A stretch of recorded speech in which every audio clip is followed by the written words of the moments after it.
Investors have access to more products today than ever before. Among the most popular are stocks, mutual funds, and exchange-traded funds, better known as ETFs. But what makes them different, and more importantly, which one is right for your portfolio? Hi, I'm Guillaume Perreault, Portfolio Manager at Claret. In this video, I'll break down the key differences between these three investment tools and how each one can play a role in building your portfolio.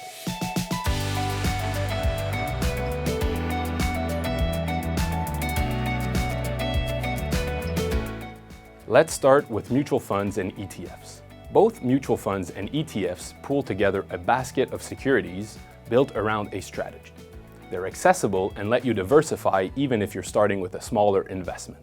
Mutual funds often have embedded costs between 2 and 3%, including fees and expenses. That's not cheap.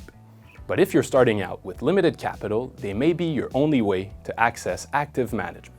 Building a properly diversified portfolio of individual stocks with limited capital is nearly impossible. Mutual funds make it doable. ETFs, in contrast, usually take a passive approach. Instead of trying to beat the market, they try to match an index like the S&P 500, the TSX, or the Nasdaq.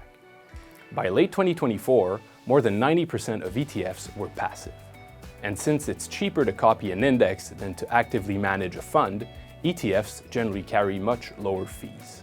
However, both mutual funds and ETFs have drawbacks. They are broad, one-size-fits-all products that don't always match your individual goals.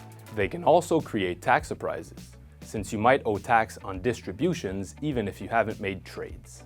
And even small fees add up. For example, paying 2.5% on $10,000 is $250.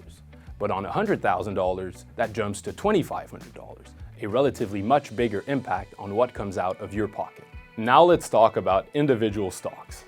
Buying shares directly in public companies can be one of the most effective ways to build a portfolio, but it takes two things: more capital and the right expertise to choose the right companies.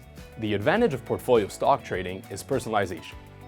Instead of owning all 500 companies in the S&P 500, you or your manager can focus on the 50 companies that look most promising to you and hold these directly. That's part of our approach at Claret. Owning stocks also gives you more flexibility with taxes. You avoid the extra fees that come with funds, and the money you save can be reinvested, helping your portfolio grow faster. Of course, diversification still matters. You'll need enough companies to diversify and spread out risk, which requires both knowledge and capital. With $10,000, it's tough to build a balanced and diversified stock portfolio. But with $100,000 or more, stocks are the best way to create something truly customized. So which option makes the most sense for you? Mutual funds are a practical way to start small, but you have to watch the fees. ETFs are a smart choice if you want a simple, low-cost, passive approach. And if you have more capital and access to expertise, individual stocks can be the most personalized and most effective option. Whatever you choose, the key is to think long-term. For more insights on investing and the economy, visit claret.ca, and don't forget to hit the subscribe button below.